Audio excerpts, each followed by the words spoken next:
പിന്നെ അല്ലല്ല അതിന് അതൊക്കെ നടത്തിക്കോട്ടെ. നിലമ്പൂരിൻ്റെ കാര്യത്തിൽ നിങ്ങൾക്ക് വല്ല ആശങ്കയുണ്ട്? എഴുതി വച്ചോ.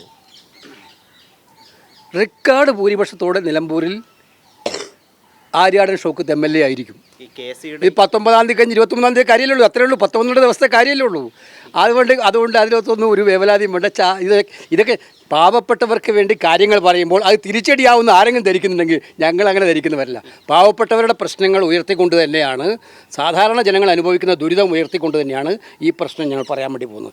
ഇത് മാത്രമല്ലല്ലോ പറഞ്ഞത്. മാൻ ആനിമൽ കോൺഫ്ലിക്റ്റ് പറഞ്ഞിരുന്നു.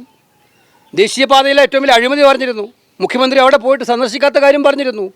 ആശാപ്രവർത്തകന്മാർ സമരം നടത്തിയപ്പോൾ അവർ ബക്കറ്റ് പിരിച്ചിട്ടാണ് നടത്തുന്നതെന്ന് പറഞ്ഞ് അധിക്ഷേപിച്ചവർക്ക് നിങ്ങൾ ആ ചോദ്യം അവരോട് ചോദിക്കേണ്ടതല്ലേ? ഈ ചോദ്യം ആശാപ്രവർത്തകർ പാവപ്പെട്ടവർ പാട്ട കുലുക്കിയിട്ടാണ് അവർ സമരം നടത്തുന്നത്. അതിന് വേണ്ടിയിട്ടാണ് പിരിവിന് വേണ്ടിയിട്ടാണ് സമരം നടത്തുന്നതെന്ന് പറഞ്ഞ് ആക്ഷേപിച്ചവർ എന്തെല്ലാം ആക്ഷേപം നടത്തിയത് ആശാപ്രവർത്തകന്മാർക്കെതിരായിട്ട്. എന്നിട്ട് അവർ എന്നെക്കുറിച്ചാണ് ഇത് പറയുന്നത്. ഈ നിലമ്പൂരിൽ പ്രധാന പ്രചരണ ആയുധമാക്കി KCയുടെ കുഴപ്പമില്ല. അതിപ്പോൾ നിങ്ങളെ ചർച്ച ചെയ്യുന്ന യാത്ര ഞാൻ കണ്ടിരുന്നു. അതും കണ്ടിരുന്നു. ആ സ്പോൺസേർഡ് ചർച്ച അതിലത്തെ ഞാൻ പറഞ്ഞത് എൻ്റെ പ്രസംഗം എടുത്ത് നോക്കിയിട്ട് പറയണം. എൻ്റെ പ്രസംഗം എന്താണെന്ന് നോക്കിയിട്ട് പറയണം.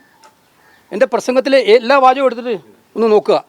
ആ വാചകത്തിൽ എവിടെയെങ്കിലും ഉണ്ടെങ്കിൽ നിങ്ങൾ അതൊന്ന് വിശകലനം ചെയ്യുക.